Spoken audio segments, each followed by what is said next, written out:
الله، مرحبا بكم في القناه ديالي اسيا الوصال. كنتمنى تكونوا بخير وعلى خير. وصفه جديده وفيديو جديد. وصفتنا اليوم ان شاء الله غتكون سهله وبسيطه جدا، تصلح للسحور او للفطور، تزيدوها مع الفطور كتصلح بزاف وكتجي غزاله. خليكم معايا نمشيو نشوفوا طريقه الاعداد والتحضير، ما تمشوش بعيد.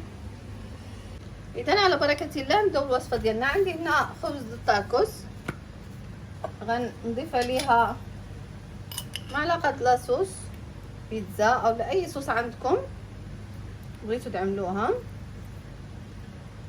كما كتشوفوا.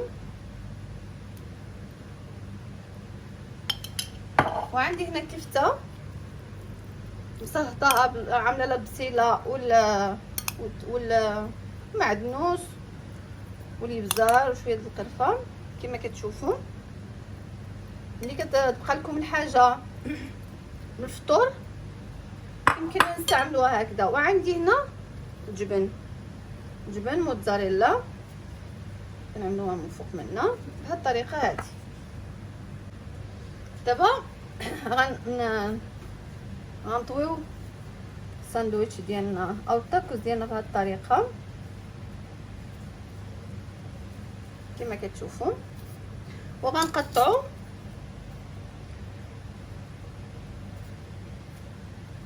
بهذا الشكل هذا.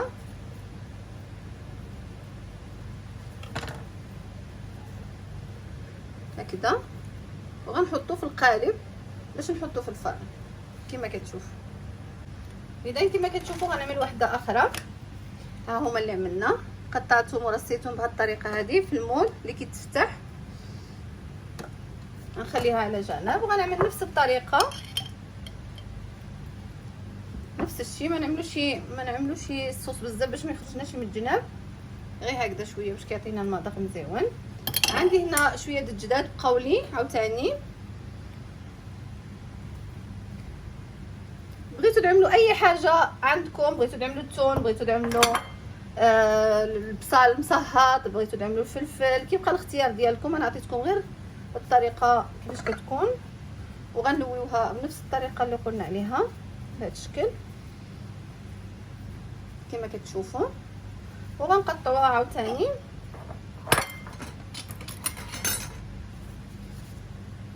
نقطعوها مربعات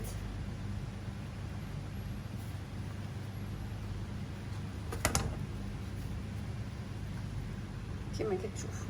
وغنرصها. اذا عملت الجبن، عملت الجداد، وعملت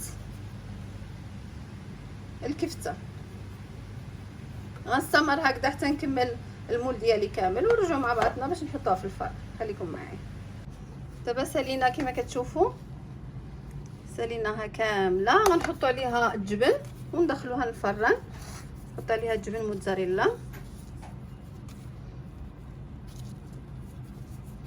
وغندخلوها الفرن غيدوب الجبن ونخرجوها وناكلوها بالصحه والراحه. نرجع معكم منين تحمر لنا ويدوب الجبن.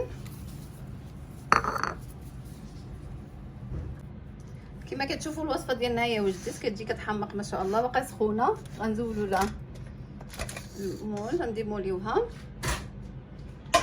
شوفوا لي المنظر ما شاء الله كيفاش كتجي روعه، كتجي روعه. كنتمنى تعجبكم وتنال رضاكم. ما تنساوش اللي باقي ما شارك في القناه تشترك وتضغط على زر الجرس باش يوصلكم مني دائما الجديد. كنشكركم على حسن المتابعه ديالكم. جربوها، الوصفه رائعه سهله وبسيطه وغتعجب كل اللي في الدار، سواء فطور او لا نص سحور. كتجي بحال بيتزا، بحال تاكوس، بحال اللي بغيتو تسميوها، اللي عندكم كتعمروها بها. وان شاء الله تعجبكم وتنال رضاكم. وان شاء الله نتلاقاو في وصفات اخرى باذن الله. الى اللقاء، مع السلامه.